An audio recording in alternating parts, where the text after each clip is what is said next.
है कि जो किसान क्रेडिट लेना चाहें कोलेटरल फ्री या कोलेटरल के साथ, वो सेंट्रल गवर्नमेंट के बैंक्स जो है रीजनल रूरल बैंक वहाँ से ही मिलता है। तो ज़रूरी बात है कि वो स्टेटों का फ़ायदा एग्रीकल्चर के माध्यम से हो सकता है। इस तरह से 80 लाख के आसपास सेल्फ हेल्प ग्रुप वीमेन के बनाए जाएंगे,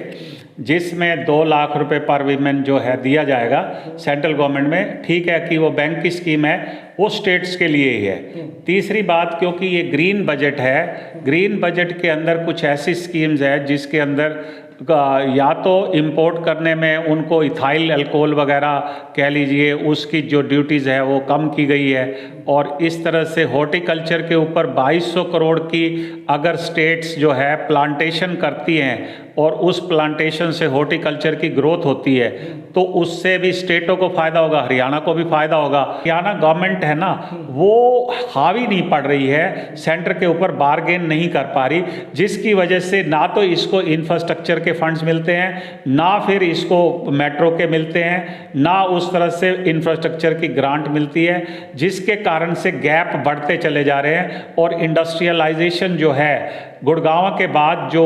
आपका हब बना था, आईटी हब, और कोई ऐसा डिस्ट्रिक्ट बना ही नहीं। तो जब तक ये प्राइवेट इन्वेस्टमेंट, जैसे उत्तर प्रदेश में आ रही है इन्वेस्टमेंट, या गुजरात तो खैर लीडिंग इन्वेस्टर्स है ही, परंतु जब तक ये कोशिश नहीं करेंगे, उतने साइज का 3 करोड़ की पॉपुलेशन होने के बावजूद भी इनका जीडीपी अभी भी कम है। वो जीडीपी जो अभी 9 लाख करोड़ के आसपास है, मैं सोचता हूँ कि इस स्टेज पर, जबकि 9 साल इस बीजेपी गवर्नमेंट को हो गए, ये 13 लाख करोड़ के आसपास होना चाहिए था। 13 लाख करोड़ इसलिए नहीं है कि जो इन्वेस्टमेंट है वो बहुत ही स्लो है इसके अंदर, और बल्कि जो रिजर्वेशन पॉलिसी इन्होंने हरियाणा सरकार ने लगा दी है, उससे तो इंडस्ट्रीज और भी पजल हो जाएंगी और वो यहाँ से चली जाएंगी। ओवरऑल बात की जाए बजट की, तो आम भाषा में यदि जनता को समझाया जाए कि बजट इस बार का क्या रहने वाला, पिछला बजट कितना था, कितने करोड़ का बजट था, इस बार का क्या उम्मीद है जनता को, तो जो हाउस वाइफ हैं, जो नीचे तबके के लोग, उनको इस बजट से फ़ायदा मिलेगा या पिछले बजट को की तुलना करें आने वाले बजट में? तो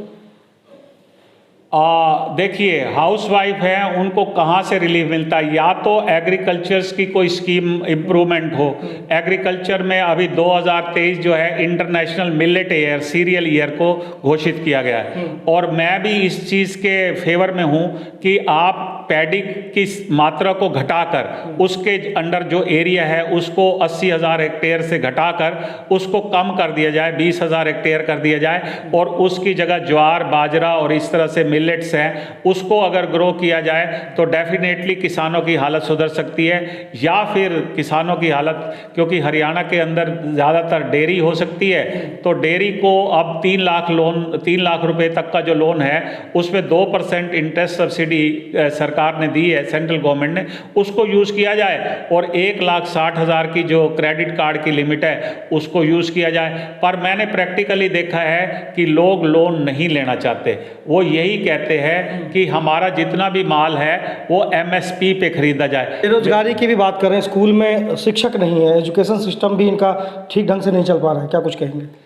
देखिए, ऐसा है कि गवर्नमेंट इसके लिए कुछ कर नहीं सकती जब तक कि गवर्नमेंट टीचर्स की जो रिक्रूटमेंट है उसको पॉलिटिक्स सिस्टम से परे करे,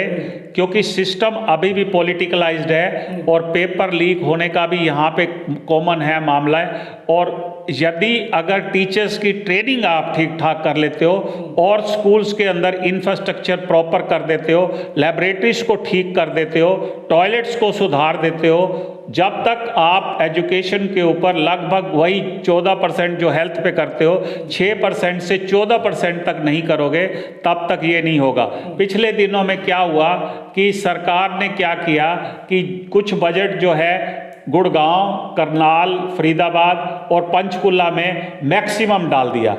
तो फिर भी यहाँ पर जो बच्चों की प्रॉब्लम्स है और माताओं की प्रॉब्लम है वो काफ़ी ज़्यादा है, जो कि एक स्टेट जो प्रोस्परस स्टेट कहलाई जानी चाहिए थी, एलसीआर होने की वजह से अब उसकी वजह से उतनी अच्छी नहीं है।